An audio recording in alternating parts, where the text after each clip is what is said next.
식이장애란. 안녕하세요. 건이 강희입니다.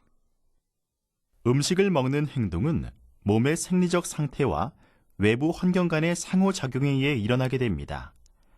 몸의 생리적 상태에는 신경 전달 물질이 기능을 잘 하고 있는지, 음식물 소화가 잘 되고 있는지, 에너지 대사가 원활한지, 냄새와 맛을 잘 느낄 수 있는지 등에 해당되고, 환경 조건에는 음식의 맛, 새롭거나 낯선 음식, 영양 구성, 온도, 다른 사람들과 같이 식사하는지, 스트레스 상황에서 식사하는지 등의 외적 조건이 포함됩니다.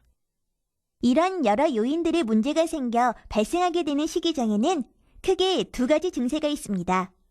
먹지 않으려고 하는 식욕부진증과 너무 많이 먹으려고 하는 대식증입니다. 골고루 균형 있게 영양 섭취를 해야 하는 성장기의 청소년들에게 섭식장애는 매우 큰 문제가 될 수 있습니다. 식이장애의 두 가지 양상.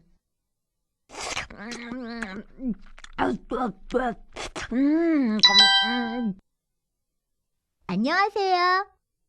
한별이 왔구나. 우리 저녁 먹고 있는 중이었는데 같이 먹자꾸나. 아니에요, 어머니. 전 다이어트 중이라 저녁 안 먹은 지 몇 주 됐어요. 어째 너희들은 극과 극이구나. 한 녀석은 그만 먹어라 밥그릇을 뺏어도 계속 먹고, 한 녀석은 다이어트라고 물만 먹고 있으니.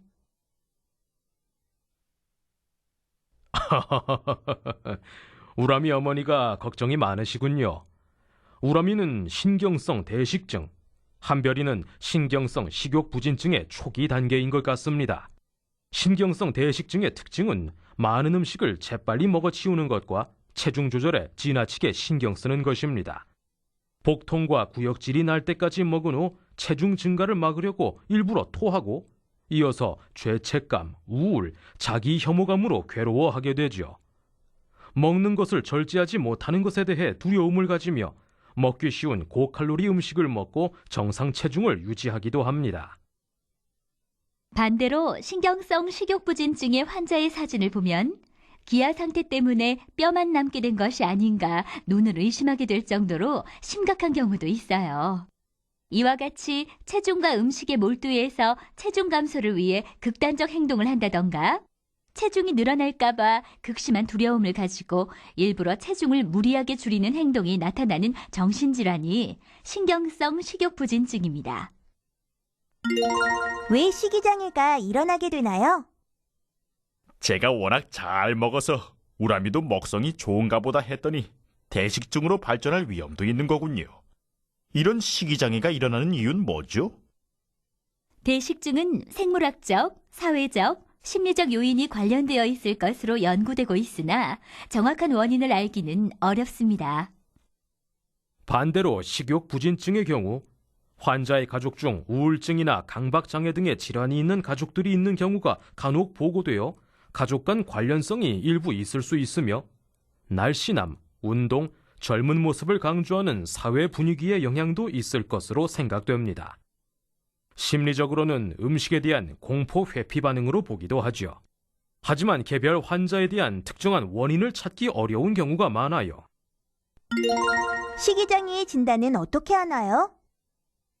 우람이 녀석이 요즘 심하다 싶을 정도로 무섭게 먹어대고 있는데요. 대식증인 건가요? 한별이도 벌써 몇 주째 다이어트 한다고 물만 먹고 있고요. 걱정돼요. 대식증은 신경성 식욕부진증보다 흔하고 여성에 많으며 대부분 12세에서 35세 사이에 나타납니다. 먹는 것에 대한 지속적인 몰두, 음식물에 대한 참을 수 없는 갈망, 폭식, 구토, 굶기, 약물 사용, 비만에 대한 병적인 공포 등의 증상이 나타나게 되지요. 하지만 우람이의 경우는 단순히 욕심이 많아서인 것 같습니다. 한창 먹을 때잖아요. 식욕부진증의 경우는 좀 다릅니다. 대개 10세에서 30세, 특히 13세에서 20세에 많고 여자가 남자보다 10에서 20배 많습니다. 우리나라 20세 전후 대학생의 0.7% 정도가 식욕부진증이라는 보고가 있어요. 정상 체중보다 15% 이하인 상태가 지속되며 굶거나 토하거나 과도한 운동, 약물 복용 등으로 스스로 체중을 줄이고자 노력했으며 몸이 뚱뚱해지는 것에 대한 공포가 심각하며 무월경 등 호르몬 내분비 장애가 나타나는 것에 4가지 증상 중 적어도 2가지 이상이 나타나는 경우 신경성 식욕부진증을 의심할 수 있어요.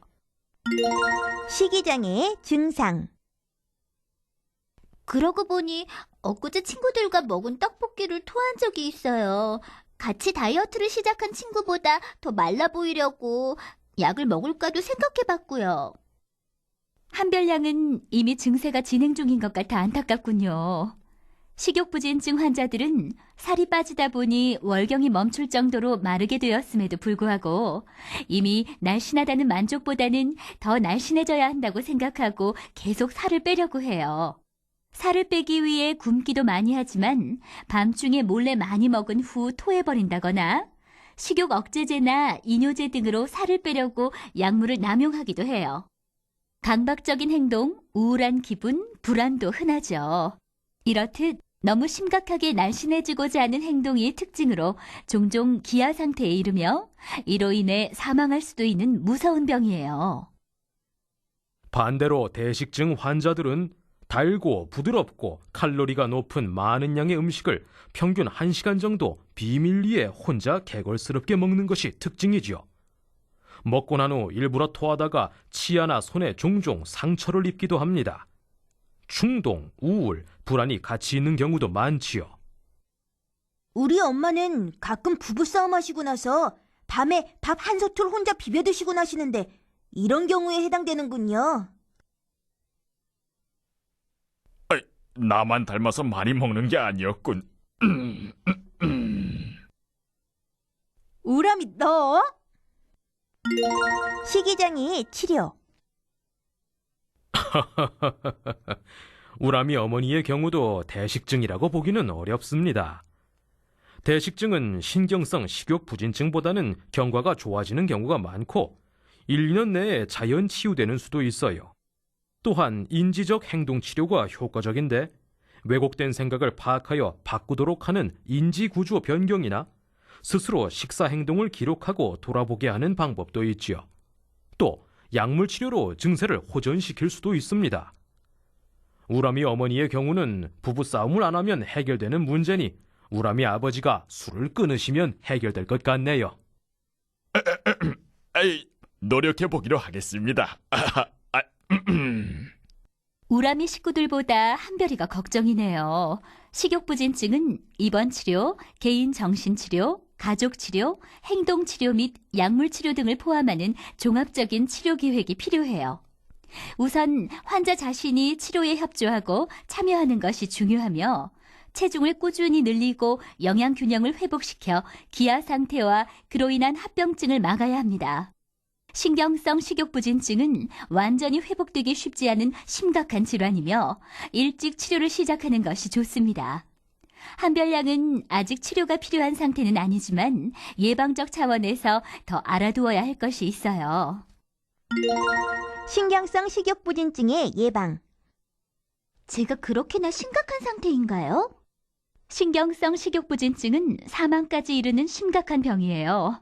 날씬한 것도 좋지만 무엇보다 건강하고 튼튼한 신체가 더 중요함을 이해하고 친구들이나 학교, 부모님들도 너무 마른 몸매보다는 건강한 몸과 체력을 기를 수 있도록 도와야 합니다. 특히 주위에 너무 먹지 않으려는 친구, 병적으로 말랐는데도 살을 더 빼야겠다고 하는 친구가 있다면 혹시 병이 아닌지 가족과 의논하고 정신과 전문의의 진료를 받을 수 있도록 학교와 친구들이 안내해 준다면 큰 도움이 되겠죠? 듣고 보니 제가 무리하며 욕심부린 것 같아요. 건강이 최고인데 말이죠. 저와 같이 다이어트하고 있는 친구에게도 알려줘서 고치도록 해야겠네요.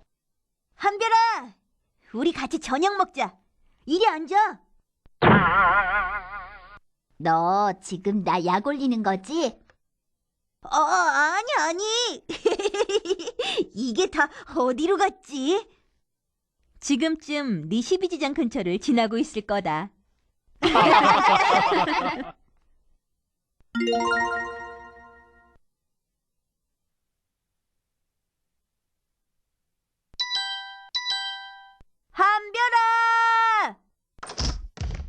웬일이야? 네가 이 시간에? 네 식욕부진증을 좀 고쳐주려고 내가 뭘 좀 사왔어. 맛있게 먹어.